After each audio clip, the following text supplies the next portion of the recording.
नमस्कार दोस्तों। ये कहानी है एक ऐसे मंदिर की जो हर 100 साल में एक बार दिखाई देता है। तो कहानी की शुरुआत होती है भारत के एक घने जंगल के पास एक छोटा सा गांव था, धारापुर। इस गांव के बारे में एक ऐसी कहानी मशहूर थी जिसे सुनकर लोग आज भी रात में उस जंगल के पास जाने से डरते हैं।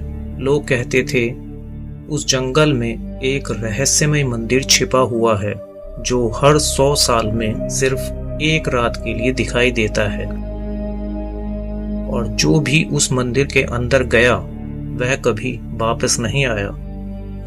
लेकिन सबसे अजीब बात यह थी कि उस मंदिर का कोई भगवान नहीं था, और लोग कहते थे वह मंदिर समय का मंदिर है। इसी गांव में एक लड़का रहता था जिसका नाम था सौरभ। सौरभ बाकी लोगों जैसा नहीं था। जहां गांव के लोग उस जंगल से डरते थे, वहीं सौरभ को रहस्यों को जानने का जुनून था। बचपन से ही सौरभ बुजुर्गों से उस मंदिर की कहानी सुनता था।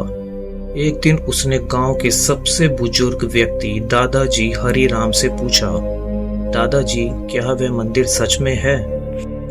दादाजी कुछ देर चुप रहे, फिर धीरे से बोले, हाँ वह मंदिर है, और मैंने उसे अपनी आंखों से देखा है। सौरभ हैरान रह गया और उसने पूछा, फिर आप अंदर क्यों नहीं गए? दादाजी की आंखों में डर साफ दिखाई दे रहा था। उन्होंने कहा, क्योंकि जो अंदर जाता है वह भविष्य देख लेता है, और हर इंसान अपने भविष्य की सच्चाई सह नहीं पाता। कुछ दिनों बाद एक अजीब घटना हुई। गांव के आसमान में अचानक अजीब रोशनी दिखाई देने लगी।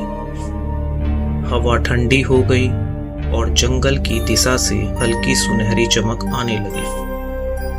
दादाजी ने आसमान की तरफ देखा और डरकर बोले, आज वही रात है। 100 साल बाद मंदिर फिर से प्रकट होगा।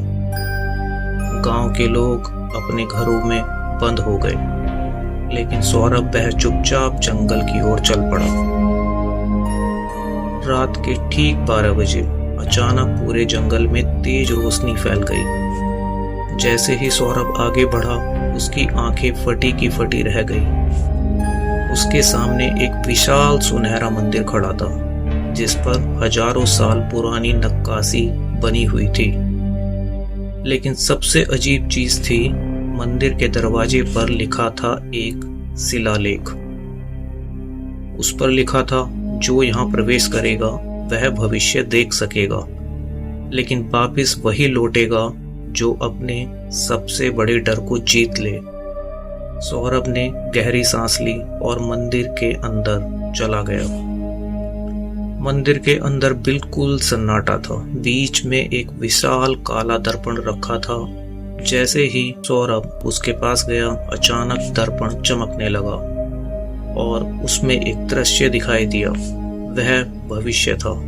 सौरभ ने देखा, पूरी दुनिया अंधेरे में डूबी हुई है, शहर जल रहे हैं, लोग चीख रहे हैं, और आसमान में एक भयानक तूफान उठ रहा है। तभी एक गूंजती हुई आवाज मंदिर में सुनाई दी, यह भविष्य है, लेकिन इसे बदला जा सकता है। सौरभ डर गया। उसने पूछा, कैसे? आवाज ने कहा, दुनिया को बचाने के लिए एक आत्मा को समय में विलीन होना होगा। सौरभ समझ गया, इसका मतलब क्या है?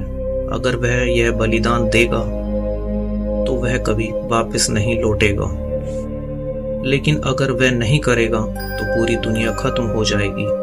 कुछ देर तक मंदिर में सन्नाटा रहा। फिर सौरभ ने धीरे से कहा, अगर मेरी वजह से दुनिया बच सकती है तो मैं तैयार हूं।